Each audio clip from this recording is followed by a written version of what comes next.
Hey guys, thank you for joining me today on Godspot. The month of June is the month of men's mental health awareness. And so I want to talk to you about two issues that men really struggle with, and that is loneliness and isolation. It says in Psalm 68, 5-6, a father to the fatherless, a defender of the widows, is God in his holy dwelling. God sits the lonely in families.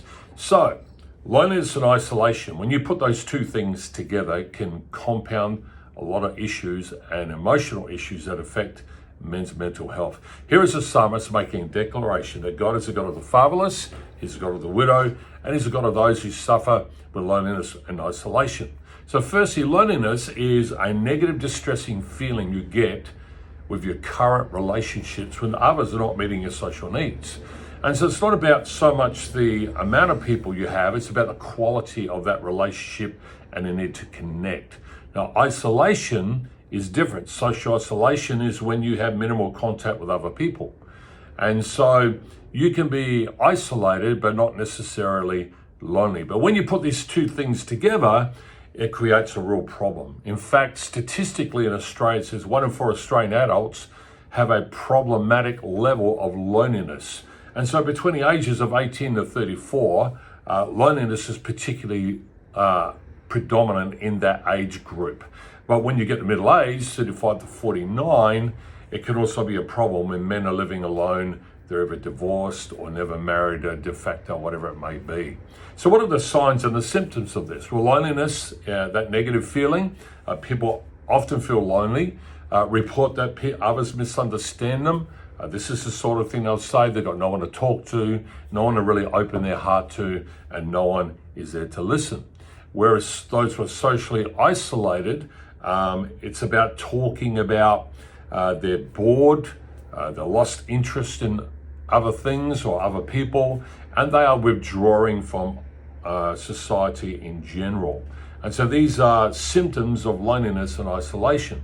So for young people, think about these symptoms for a moment. Let's break it down a bit. They have difficulty making friends, changing schools, maybe they experience abuse or bullying, or maybe there's been a death, or they come from a dysfunctional family.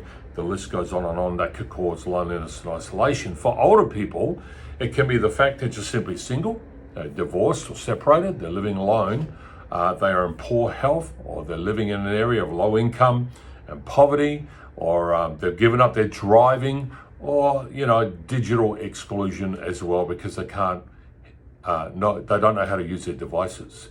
So these are major problems. And when you put it together, loneliness and isolation, it can create serious mental health issues. And so there's a number of ways that you can overcome this, and a number of things that you can do that will really help you. Number one, firstly, acknowledge your need to build a better social connection to improve your well-being and life satisfaction. You need to connect with others. Find a community group. This is what's so powerful about God and his church, is you can connect into a church and people reach out for you, and that interaction with people means you're not isolated, and you can choose out of that community certain people you can really open up to, your pastor or a leader or just another man, which can really help you. Another thing that will really help you is shift your focus from yourself to other people. Generate some sort of interest that you're involved in, maybe a hobby or an activity. Avoid comparing yourself to other people. Accept that relationships do change over time, and sometimes they're not what they were, and people are going to come and go. You just got to have more people coming in your life than going. Don't avoid small talk. Take time to have meaningful conversations with other people around you.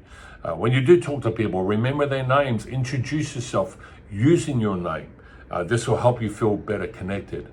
And spend more time offline than online, because you'd be surprised how face-to-face interaction can really be a great remedy for you and your isolation and your loneliness.